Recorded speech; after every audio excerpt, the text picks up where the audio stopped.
Memang bahwa selain mengutarakan dalil-dalil keberatan eksepsinya, terdakwa tidak ada mengajukan alat bukti untuk menguatkan dalil-dalilnya tersebut. Memang bahwa atas keberatan terdakwa tersebut, penuntut umum telah mengajukan pendapatnya yang pada pokoknya telah dibacakan oleh penuntut umum pada persidangan yang lalu.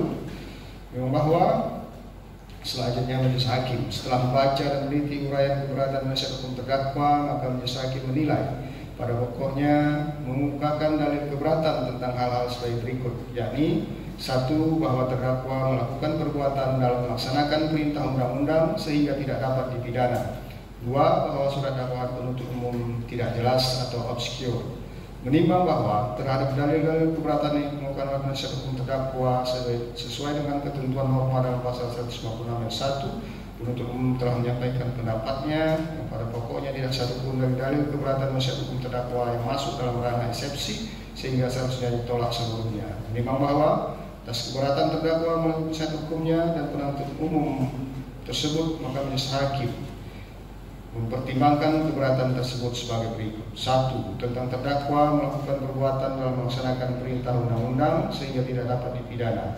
Bahwa penasihat hukum terdakwa mendalilkan tindakan dari terdakwa semata-mata karena hanya melaksanakan perintah dan tugas karena adanya kondisi yang sedemikian rupa sebagai pemicu yang menyebabkan terjadinya tindakan atau upaya kepolisian yang dilakukan untuk meredam massa yang anarkis, yakni saat itu telah ada sekumpulan massa yang berjumlah sekira antara 300 sampai 500 orang yang dihimbau untuk membubarkan diri, namun malah melakukan pelemparan batu dan serangan ketapel ke arah anggota kepolisian, serta beberapa orang dari sekumpulan massa menghunuskan senjata tajam jenis pandau sehingga beberapa anggota kepolisian mengalami luka-luka terkena lemparan batu.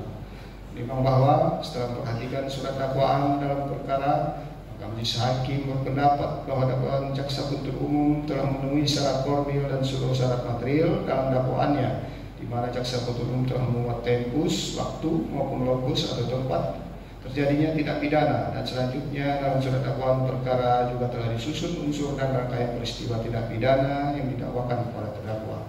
Memang bahwa oleh karena surat dakwaan jaksa penuntut umum telah disusun berdasarkan ketentuan pasal 123 ayat 2 huruf B KUHP, dan menurut majelis hakim isi dari surat dakwaan tersebut dapat dibaca dan dimengerti maksudnya, maka surat dakwaan jaksa penuntut umum tersebut sudah sesuai menurut undang-undang dan dijadikan dasar bagi pemeriksaan perkara ini.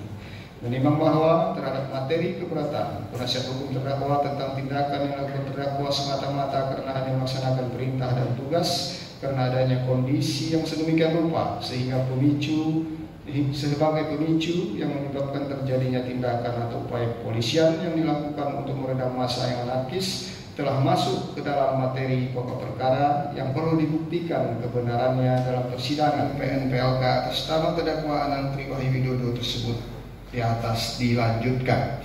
3. Memerintahkan kepada penuntut umum untuk menghadirkan saksi-saksi, mengajukan surat-surat dan alat bukti dan barang bukti yang diperlukan dalam melanjutkan pemeriksaan perkara ini. 4. Menangguhkan biaya perkara sampai dengan putusan akhir.